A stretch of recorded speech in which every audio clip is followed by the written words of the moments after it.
And welcome back to the Johannesburg Central Business District, and standing on what used to be Bree Street, now Lilian Ngoyi. And of course, this was the site of a tragic accident, a methane explosion to be quite exact, that claimed the life of one person and left scores others injured. And more than a year later, this particular hub is still, as you can see behind me, it's still a rubble site for all intents and purposes. There's a big hole, very deep hole, and as you can see, lots of mud from the rain and water filling that hole. So the City of Johannesburg told us that they would spend 196 million rand, including contingencies, for the completion of this particular project. It's about 1.8 kilometers long, and this is what needs to be rehabilitated. Well, you heard from business owners earlier, and of course, as promised, we are joined now by the member of the Mayoral Council for Transport in the City of Johannesburg, Mr. Kunene. Thanks so much for coming through. Thank you, Sakina, for having us. Let me start. Let's jump right in. Give us a progress report on what's going on here at the Lilian Ngoyi project. So, Sakina, you'd remember that after this, there was an emergency consultant that were appointed by the city. And based on the report that they put together, a consultant that would now work on the project was then appointed. Subsequent to that, a contractor was appointed, which means now that they had to first remove the rubble that was here, the asphalt, the tar that was here. But this is a complex project, because it's not a project where you can just come with a grader and just dig in and take things. There are electric pipes, there's services underground, sewer, there's water from Joburg water. There is a tunnel that was underground which they have taken out. They have replaced the damaged services for water and sewer, so that the flats can be able to still get water. They have replaced the electrical cables that were damaged, so that there is electricity around the buildings here. So that is the progress so far. 22% of the project has been done.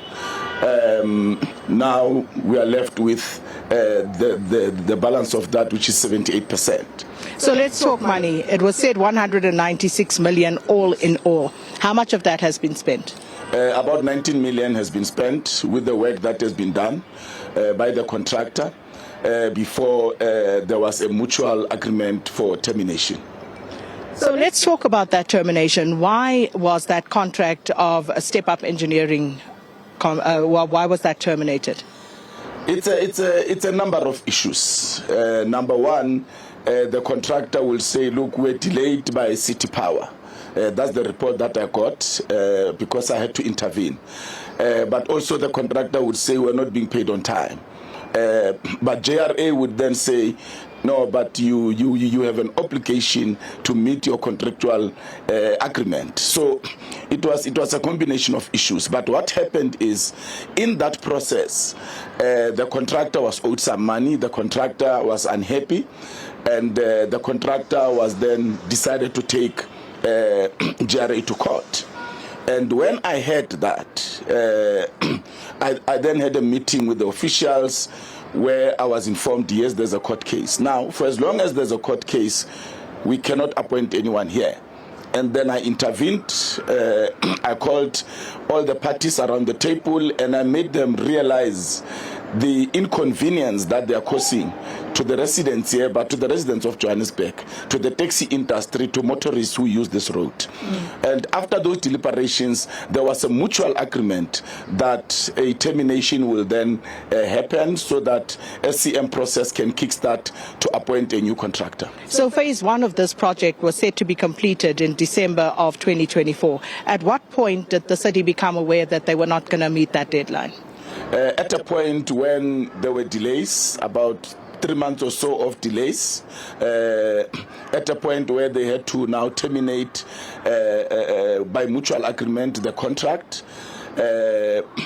and also implementing the SCM process. That's when they realized that by the time they finish the SCM process and a new contractor starts, it will take us to next year, August, for them to finish with this particular project. Remember, the consultant is still here, so the consultant is also advising JRA on the timelines.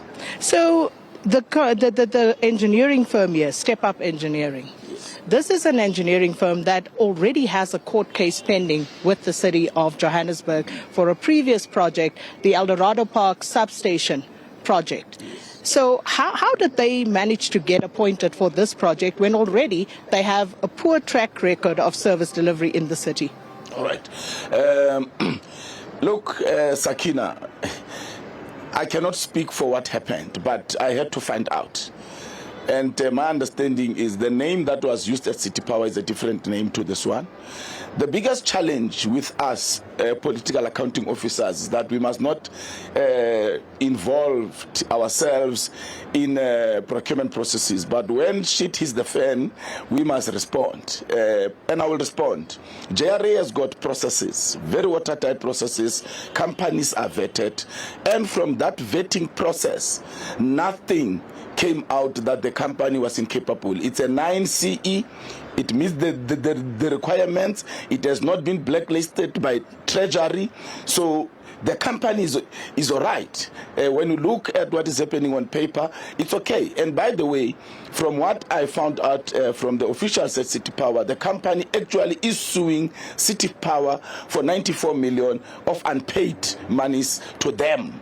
So there was a matter of a court case.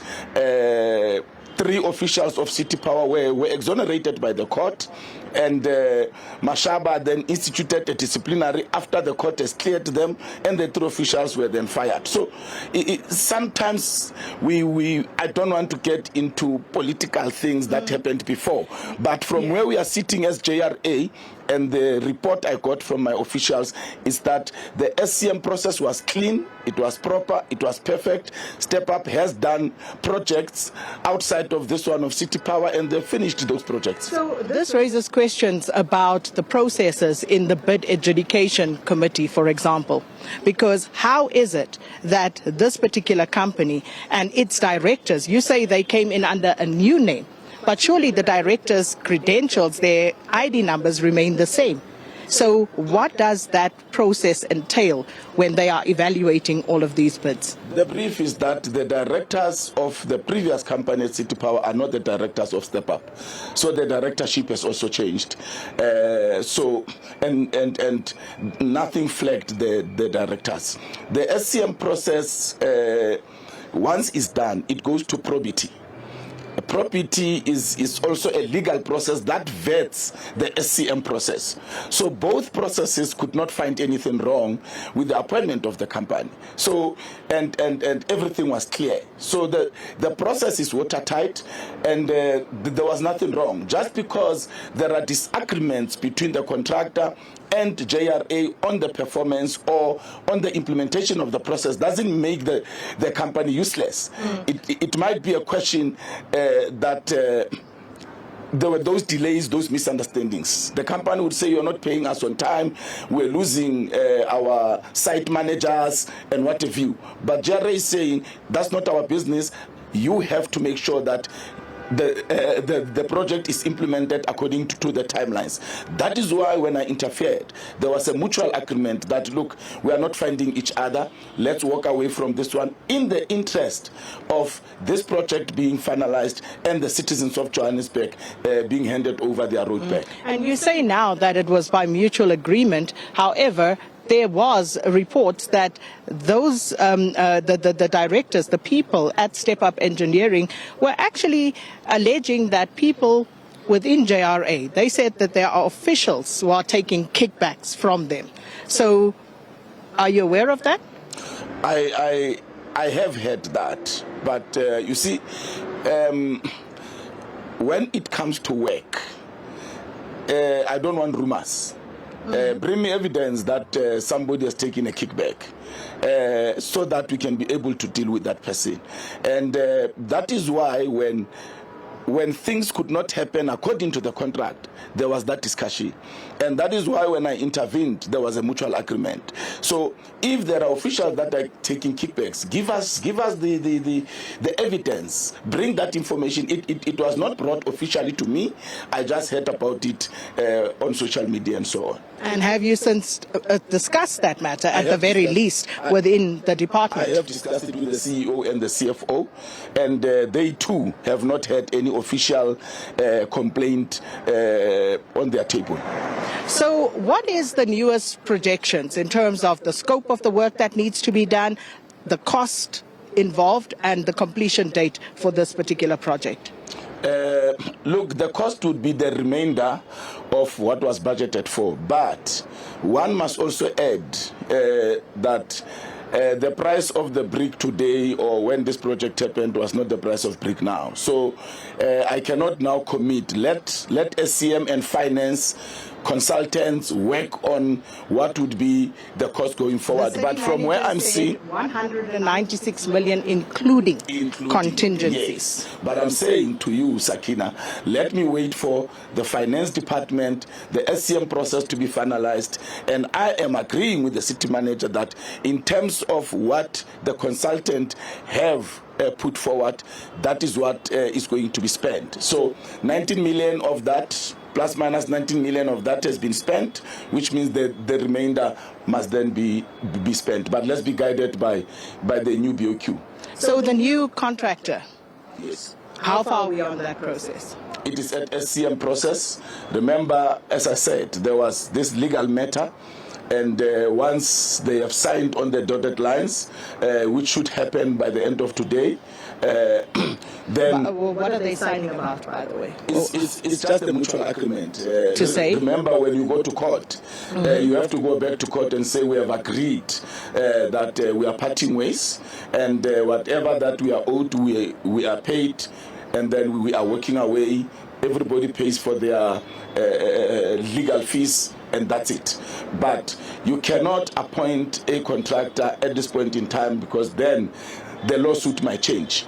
But we've been working very hard to make sure that we resolve that so that the project starts. So the project will start very, very soon, probably this week or next week. And what's the completion date now? August.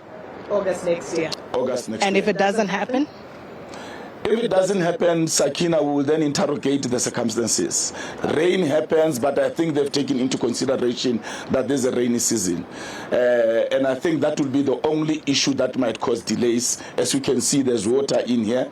But other than that, I don't see any other delays. There has been talk in meetings with the officials that they would also try to get the contractor to work on weekends, sometimes do double shifts. So there are those interventions that the team is working around so that when they appoint the contractor, they include those as part of the contract. And just the final one regarding cost overruns. Do you really expect the residents of the city of Joburg to pick up that tab? Look, I'm not anticipating cost overruns, but I'm saying, Sakina, if that happens, then it has happened. And this is a tragedy. This caught international news, and it has to be fixed for the same residents of Johannesburg. So whatever the cost may be, reasonably, we have to make sure that we finalize this particular project and make the streets very beautiful. Remember the sideways that are also going to be built. It is going to be made very beautiful. It is named after an icon, Lilian Ngoyi. So it has to be proper, and it will be proper. And you and I will stand here smiling when that time comes. Well, we wonder when we will be standing here smiling, because the residents have been told, the property owners, first half of 2025. Kenny is now telling me August 2025. August is the road. We'll see. August is the road. We'll see. The road will be done. Cars can drive.